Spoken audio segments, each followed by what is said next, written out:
2012년에는 천안함은 좌초입니다라는 책을 제가 쓴 적이 있습니다. 그래서 또 좌초로 과연 천안함이 반파될 수 있는가, 이러한 질문들을 많이들 하세요. 또 이런 의구심을 갖고 계신 분들이 계실 거예요. 어떻게 좌초로 배가 반파될 수 있는가? 그럼 정답은 뭐냐면, 선박은 좌초로 얼마든지 반파될 수가 있습니다. 그러나 천안함은 좌차로 반파된 것이 아닙니다가 정답입니다.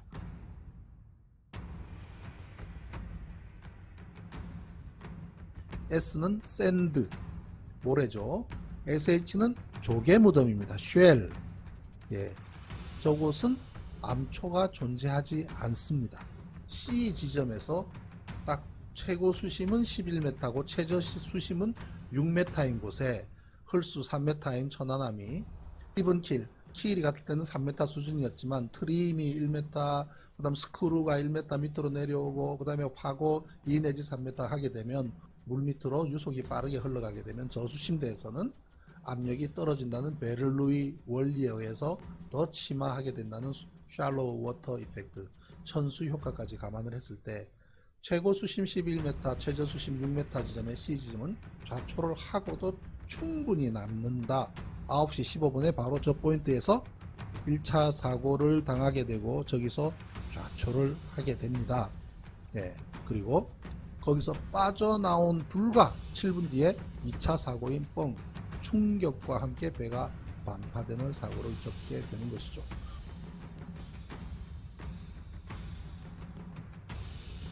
가장 큰 잘못은 저 위치에서 좌초를 했을 때에 본인 스스로 문제를 해결을 하려고 했던 것이 가장 큰 과실입니다. 프로펠러를 돌려봅니다. 이게 뭐지? 처음에는 잘 몰랐을 겁니다. 그렇게 했을 때는 이해할 수 있는 부분이 있습니다. 뭐냐면 배가 쾅 하고 부딪히거나 한 것이 아니라 스르르륵 들어가서 그냥 쓱 멈춰버린 거죠. 왜지? 왜 이러지? 하고 보니 배가 안 가고 있는 거죠. 전진과 후진을 반복하니 프로펠러가 S자로 휘어지죠.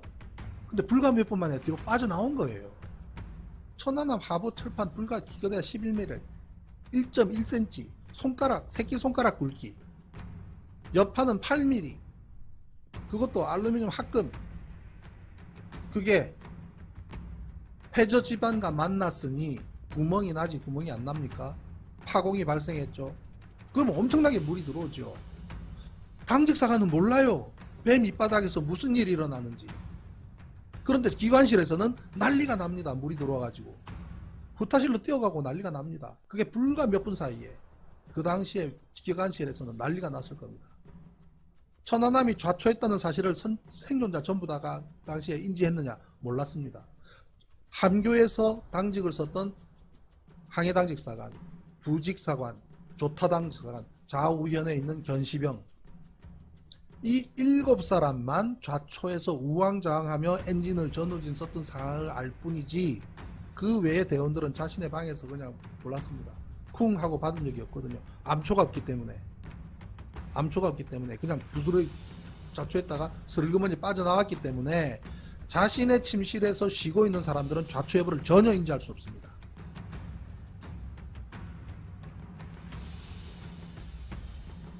전 세계 역사상 정확하게 저준해서 격침시킨 사건이 손가락에 꼽을 겁니다. 그것도 벌건 대낮에 눈으로 보고 쐈을 경우만 맞추지 먼 거리에 있는 야간에 추적해서 맞춘 사례는 단 한 건도 존재하지 않습니다. 역사상. 우리 김도희님께서 또 코멘트를 주셨어요. 올해는 어떤 물체가 부딪혀야 폭발하지 날아가다 정지하고 터진다고 이거는 조작한 거 아닌가요? 이랬는데 미국의 안수명 박사님이 그분은 서울공대 기계공학 출신이시고요. 미국 가서 미국 해군과 그런 유도무기 체계, 특히 잠수함 유도무기 체계를 연구하고 그것의 그러한 노하우를 미국 해군에 제공하는 그 중요한 일을 하시는 분이 미국도 그런 기술 없다고 이야기를 하신 거예요. 수중에서 발사를 하게 돼서 수중으로 가게 된다면 최종 도착 지점이 40m 수심이라면은 4000m 밖에서 쏜 어뢰가 오는 동안에 해저 바닥에 들이박지 않고 수면 위로 뜨지 않고 적정한 수면을 유지해서 오는 메커니즘 자체가 거의 로또 확률이란 겁니다. 그죠? 그렇게 그거는 최고 선진국이라고 하는 나라에도 그런 시스템은 존재하지 않는다. 이미 저는 폭발은 존재하지 않는 결론을 내렸고 좌초는 100%이고 좌초로는 반파되지 않으니 반파를 시킬 만한 외력이 존재한다고 해서 충돌이라는 폭을 좁혀놓고 있는 상태였기 때문에 폭발이라고 하는 것은 가연성 물체가 연소돼서 터지는 현상 아닙니까? 그로 인해서 열이 발생하고 또 그로 인해서 충격파가 발생하고 이거는 물리적 변화뿐만 아니라 화학적 변화를 가져오죠. 그러니 좌초나 충돌하고는 다른 폭발이 가진 독특한 어떤 현상이 나타나야 할 것인데 과연 그러한 것이 있는지 한번 따져본다는 거죠. 1865년 미국의 해군의 아버지라고 부르는 이 사람이 어뢰를 맞아서 책을 썼습니다. 그때 바로 화약 냄새가 진동했다라고 증언을 하고요. 2차 대전 때에는 또 어뢰를 맞아본 유전병이 바닷물에서 나온 화약과 전함에 새어나온 기름에 흠뻑 젖어버렸다는 증언을 합니다. 화약 냄새를 맡은 사람이 한 명도 없는데도 어뢰가 터졌다는 논리가 먹혀 들어가고 있는 상황. 이분이 알파 잠수 이종인 대표예요. 이분이 이라크에서 어뢰 침몰한 군함을 인양을 했던 세계적 인양 전문가인데 어뢰라면 코피 나고 고막 상하고 눈 주위가 찢어진다라고 찢어져야 한다. 사인이 익사입니다. 사인이 익사고 피부가 살짝 긁혔지만 비교적 온전한 상태라는 거죠. 어뢰로 반파된 배 바로 그 한가운데서 발견된 시신이 아무런 손상이 없이 익사라고 한다면 만약에 이 정도의 폭발이 존재했다면 적어도 폭심으로부터 2km 이내의 어류들은 떼죽음을 당했어야만 할 것이다 라는 것이 분석입니다. 서해안에 조류가 빠르기 때문에 죽은 물고기들이 다 떠내려갔다는 겁니다. 그럴 수도 있겠다 싶죠. 그런데 그 시간대가 이렇게 정조 시간대입니다. 조류가 멈춰있는 시간대에 사고가 났고 이게 지그재그로 올라갔다 내려왔다를 반복하면서 빠져나가야 맞는 거죠. 그러면은 엄청난 물고기에 폐사한 물고기 군락이 쭉 그냥 흘러서 어디로 가는 게 뭐 그 헬기에 잡히든 뉴스 매체에 잡히든 아니면 포구마다 백령도, 대청도, 포구마다 이 물고기 떼들이 그죠? 이렇게 있어야만 되는 거죠.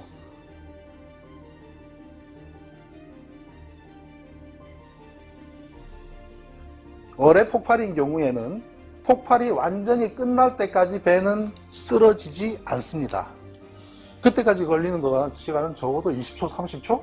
그것이 지나야 쓰러집니다. 그러니까 쓰러지기 때문에 물기둥을 못 봤다는 완벽한 거짓말입니다.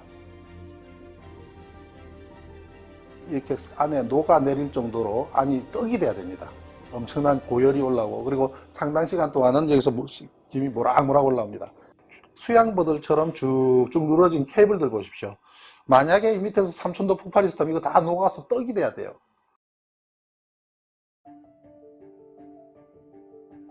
거기서 이 안에 가득 차 있던 가스, 휘발유에 불고 난 가스가 점화가 되어서 펑 터져서 뚜껑이 열리면서 11명이 사망을 했습니다. 이 배의 시신 수습하러 알파 잠수 이종인 대표가 갔습니다. 가서 안에 시신 수습하다가 그 비참한 사진을 찍어서 저한테 보냈습니다. 신 대표, 이게 폭발이야. 폭발이 이렇게 무서운 것이야 라고 보내왔습니다.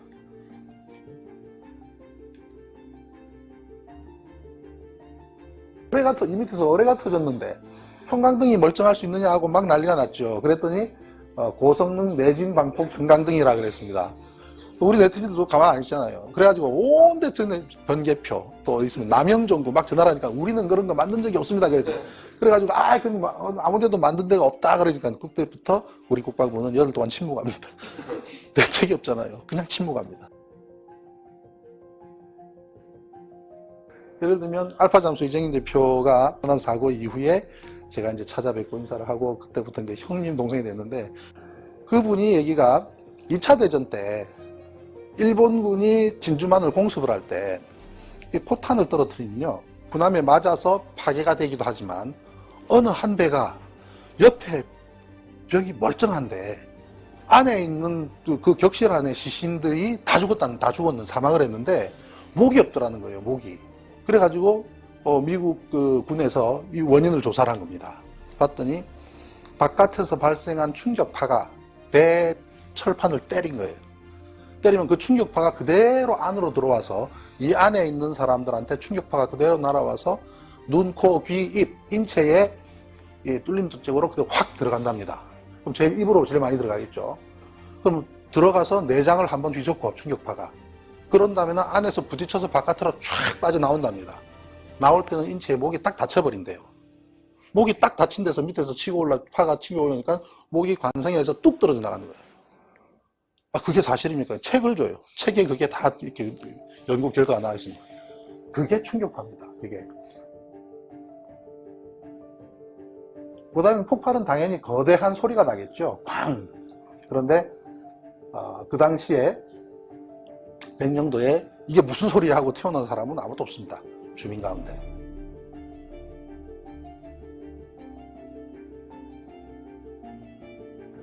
폭발이 존재했다고 하면 열변화가 생기지 않습니까? 이거는 알파 잠수의 그 회사의 안에 수조가 있습니다. 그 수조에서 실험을 한 것인데 실제로 천안함이 반파되고 배가 반토막 나고 난 직후입니다. 요거는 물에다가 새 불에 달군 세막대를 물에 집어 넣었을 때 물의 온도 변화가 카메라에 잡힌 겁니다. 우리 육안으로 보면 그냥 맑은 물일 겁니다. 그런데 적외선 카메라로 촬영하면 이렇게 시커멓게 나타나는 거죠.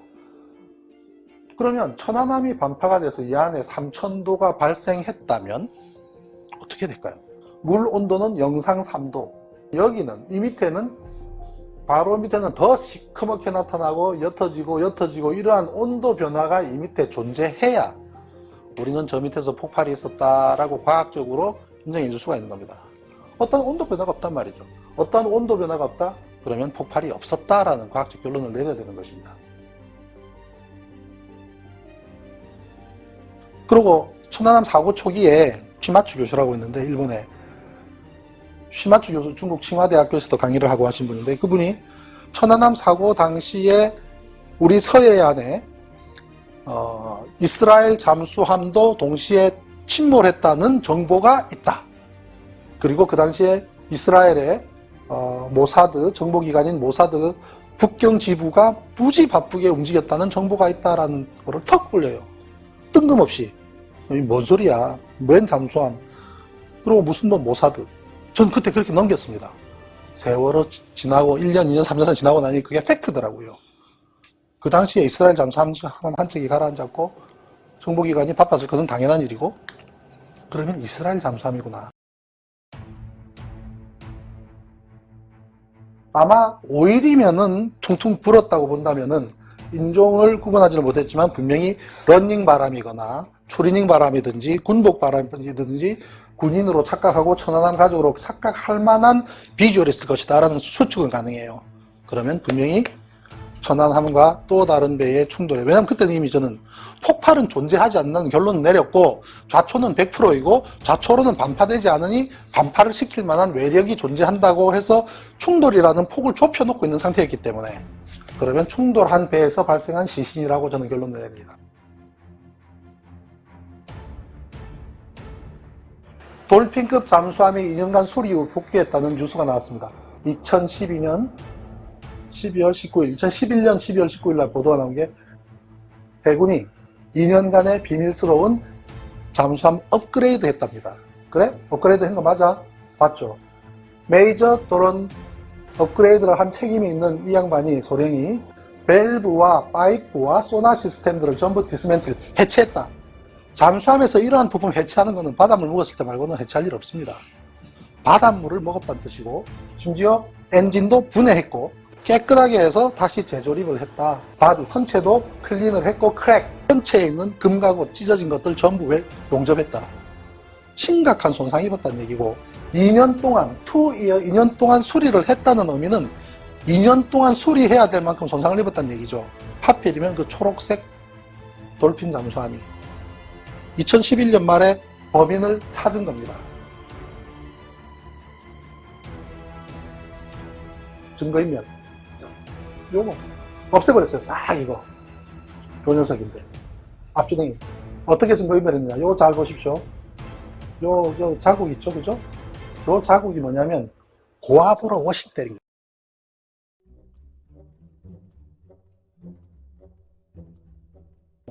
왜 이스라엘에서 발표한 섬이 왔을까? 끝부분입니다. 이스라엘이 여기가 최고의 작전 전략 지역입니다. 이란이 있기 때문에. 이스라엘의 최대적은 이란입니다. 그래서 여기서 작전을 펼치는 게 자기들의 가장 메이저고, 이러면 이렇게 가야 되는데, 여기가 수심이요. 50m, 200m. 수심과 조석 간만의 차이가 우리 서해 바다와 굉장히 유사합니다. 그래서 여기서 작업을 펼친 기뢰를 설치하고 하는 작업들을 우리 서해에서 미군의 살비지호인 쌀보함과 함께 트레이닝을 했을 거라고 저는 분석합니다. 그러면 왜 이스라엘은 북한을 위해서 우리 서해 바닥에 있어야 되느냐? 북한은 언제부턴가 미사일 수출로 해서 많은 수입을 창출하죠. 그 대상이 누굽니까? 이란, 이라크, 시리아, 리비아. 이스라엘 최대 적국과 군사적인 교류를 가장 많이 하고 가장 많이 지원하는 나라. 그러면 왜 핵을 탑재한 잠수함이 우리 서해에서 기동하고 있는가? 이스라엘의 핵 전략이 바뀝니다. 돌핀의 핵 미사일을 탑재한 것이 전 세계 곳곳에 돌아다니게 하는 겁니다. 그게 뭐냐면요. 중동에서는 이란, 이라크 이쪽에 여기서 쏘는 거리보다는 여기서 쏘는 게 빠르기 때문에 이쪽에 기동해야 되고, 극동 쪽에서는 우리 서해 바다를 하는데, 우리 극동에서 활동을 하려고 그러면은 이스라엘에서 수에즈로 못 오면 아프리카를 돌아서 오면 너무 멀지 않느냐. 그래서 베트남에 기지를 운영을 합니다. 캄난 베트남에 이스라엘 잠수함의 여기를 기지로 활용합니다. 그렇게 전략이 바뀌면서 우리 서해안에 핵을 탑재한 돌핀급 잠수함이 활동하다가 해필이면 교통사고가 난 겁니다.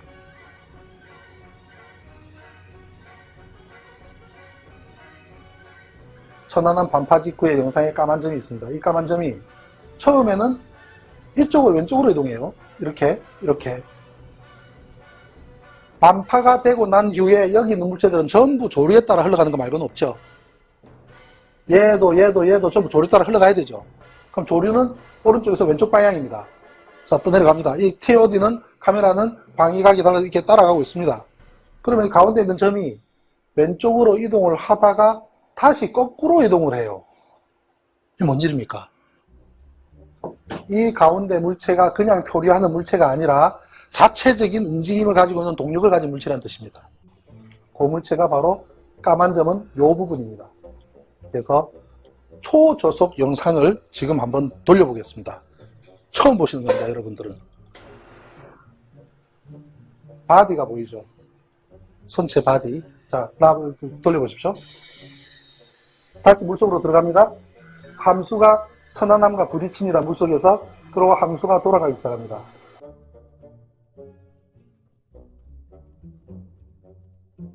왜 잠수함이 저렇게 천안함 한가운데를 들이받았을까? 확률적으로라도. 그건 잠수함이 살기 위해서 그래요. 잠수함이 서브마린 이머전시라는 이 두 가지 단어를 나중에 유튜브로 검색을 해보십시오. 잠수함이 올라오는데 돌고래처럼 올라옵니다. 잠수함은 레이더가 없기 때문에 비상시에 앞에 물체가 나타났다라고 하면은 유일하게 할 수 있는 방법이 최대한 앞에서 펌핑해서 여기 전부 다 물 나오죠? 이 물 나오는 것이 앞쪽에서 펌핑해서 물을 쫙 빼냅니다. 그럼 앞이 가벼워지잖아요. 그럼 뜨죠? 그때부터 속도를 높입니다. 그러면 붕 하고 위쪽으로 올라가는데 앞주댕이로 상대방을 받아야 자기의 코닝 타워를 보호할 수 있습니다. 여기가 닫히면 가거든요. 그러니 여기를 보호하기 위해서 이 짓을 하는 겁니다. 바로 충돌을 피할 수 없는 상황이 되면 잠수함은 이렇게 할 수밖에 없습니다. 거기는 저수심이었기 때문에 이만큼의 각도는 이루지 못했겠지만 이미 돌핀 잠수함도 천안함 앞에서는 이 기동을 했을 겁니다. 그러니까 오히려 속도를 높여서 받아야 되기 때문에 데미지가 컸고 반토막이 나버린 거죠. 그러면 자기는 살았느냐? 못 살았습니다. 자기도 여기를 다치고 결국은 물속으로 침몰하고 거기도 상당수 사망을 했습니다. 그리고 메릴랜드주의 테임스 화장터에서 49의 시체가 쌓여있던 부분들은 한번 자료를 보시도록 하고요. 이 체인버스 이것이 해필이면 움직이기 시작한 것이 천안함 사고 난 3월 26일하고 일치하고요. 그래서 미국 쪽으로 시신이 건너가서 억과대학의 해부용으로 기증되었다가 그 다음에 체인버스 화장터로 갔는데 하루 이렇게 퍼즐이 맞춰가고 있는 과정입니다. 해부표. 1부표는 함수, 2부표는 한미, 제3의 부표. 잠수함이 가라앉아 있었던 곳을 제3의 부표라고 합니다. 여기는 한주호 준이가 사망한 곳입니다. 여기에 주한 미센사가 백령도로 방문하고 조기를 달고 했던 모든 것이 제3의 부표에 있는 이스라엘 잠수함에서 구조 작업 업무, 그 다음에 거기서 핵미사일. 그 잠수함은, 돌핀 잠수함은 디젤로 운항하는 잠수함이지만 핵미사일을 싣고 있습니다. 핵미사일. 그거를 전부 다 건져서 헬기로 나르고 하는 그런 작업을 하다가 사망했기 때문에 이렇게 금일봉도 주고 미군들이 엄청나게 바쁜 일을 합니다. 잠수함은 어떻게 이동했을까? 기자들이 이렇게 진을 치고 있으니 물 밖으로는 못 하잖아요. 요거는 상상 속에 제가 만든 건데요. 저한테 해군 장교 출신의 바다를 알고 공학을 배를 만들어 본 경험이 있는 저한테 이걸 처리해봐 하면 나 이렇게 처리하겠다 이거죠. 안에다가 공기 주입하면 뜨니까 부력을 주고 더 올라오면 곤란하니까 추를 달고 부력 주면 수중 적당한 높이에서 이 추 길이만큼의 높이만큼 머물죠. 이 상태는 그냥 끌고 나가면 되잖아요. 끌고 나가서 어떻게 합니까? 외해에서 여기다 실으면 돼요. 이런 특수 운반선이 있습니다. 외해에서 여기다 실으면. 외해에서 이걸 어떻게 실어? 배가 밑으로 들어가서 실습니다. 걱정 안 하셔도 됩니다. 부력을 준 놈을 이렇게 끌고 나가서 이 추만 없애버리면 이거 붕 뜨기죠, 그죠? 뜨잖아요. 뜬 상태, 외해 저 바깥에서 뜬 상태에서 얘가 쭉 지가 물속으로 들어갑니다. 들어가서 이렇게 수제비 뜨듯이 이렇게 얹혀가지고 가면 됩니다. 어디로 갔을까요? 진해로 갔을 겁니다.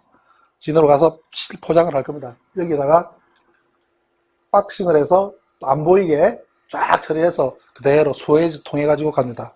어디로 갔을까요? 하이파 조선소로 들어갑니다. 이스라엘 하이파 조선소.